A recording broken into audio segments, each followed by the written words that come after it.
हमारी युवा पीढ़ी नशे की ओर दौड़ रही है।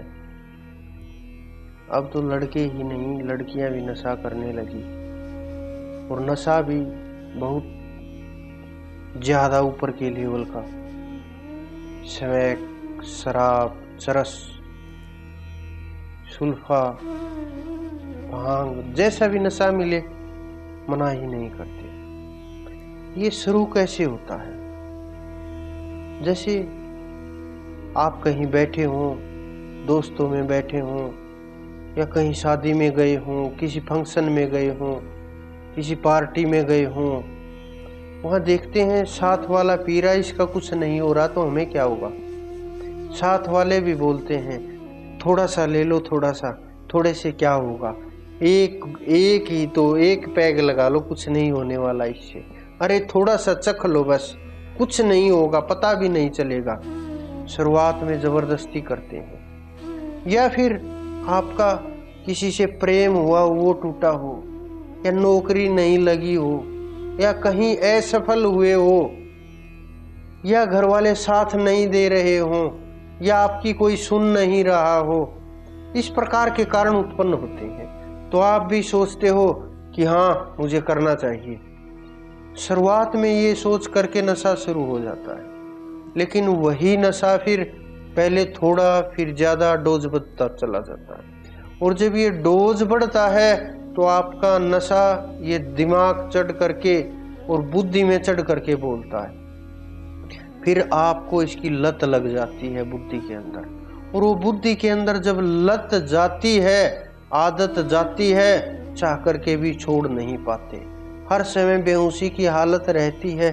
नशा किया, गिर गए, कहीं भी कुछ भी बोलने लगे, बस वो जा करके जो नशा है वो दिमाग को टच करता है और दिमाग को प्रभावित करता है, और वो ऐसे हार्मोन को जगा देता है जिससे मतलब आनंद का अनुभव होने लगे कि कुछ पल के लिए आपका दिमाग शून्य हो जाए, इसके अंदर कोई विचार ना रहे, शांत हो जाए, नशे की बेहोशी की हालत हो जाए कि गिर जाओ और फ्री हो जाओ। जब वो नशा उतरता है तो आपके शरीर की हालत आप जानते हो कैसी होती होगी। मैंने देखा है लोगों को, रिसर्च करके देखा है मैंने, क्योंकि मैं खोज करता हूँ और तह तक जा करके खोज करता हूँ। मैंने देखा है लोगों को, बड़े नजदीक से देखा है बहुत ज्यादा, कि क्या हालत होती है जब उनका सुबह उठते हैं न शरीर काम करता है, न दिमाग काम करता है, हाथ पैरों में दर्द होता है, बहुत बुरा हाल हो जाता है, एनर्जी लेवल बिल्कुल वीक हो जाता है, शरीर टूट जाता है। कुछ लोग चाह करके भी नशा नहीं छोड़ पाते, घर वाले उनको नशा मुक्ति केंद्र में डाल देते हैं। वो क्या करते हैं? वो भी कुछ नहीं करते, उनको रोक देते हैं।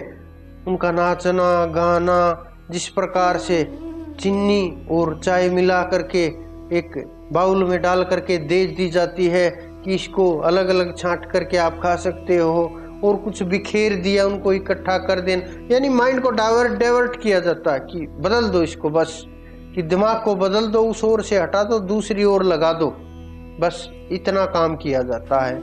उसे सफलता नहीं मिलती, क्योंकि उनको उससे ज्यादा चाहिए कि जो नशा डोज कर रहे थे उससे ज्यादा अगर डोज मिलेगा तो ही वो शांत रह पाएंगे। बाहर निकलेंगे ऐसे ही छटपटाने लग जाएंगे, फिर उसी स्थिति में चले जाएंगे, फिर वही हालत होगी, फिर आप रोक करके आएंगे।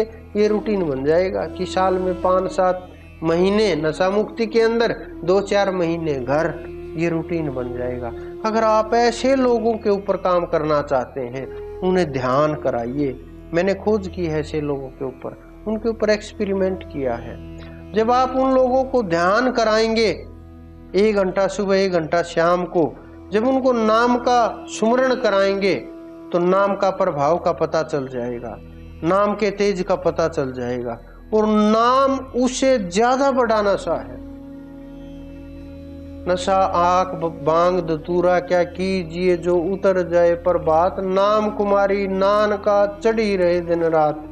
तो नानक जी ने ये कहा है कि वो नशा क्या कीजिए जो शाम को किया सुबह उतर गया, नशा वो कीजिए जो सदा चढ़ता ही रहे, चढ़ता ही रहे। तो ये नाम का नशा जब लग जाएगा जीव को, तो कितना बड़ा भी नशा हो वो छोड़ करके उससे साइड हो जाएगा, उससे दूर हो जाएगा, कोई प्रभाव नहीं होगा उसका, मन में भी नहीं आएगा।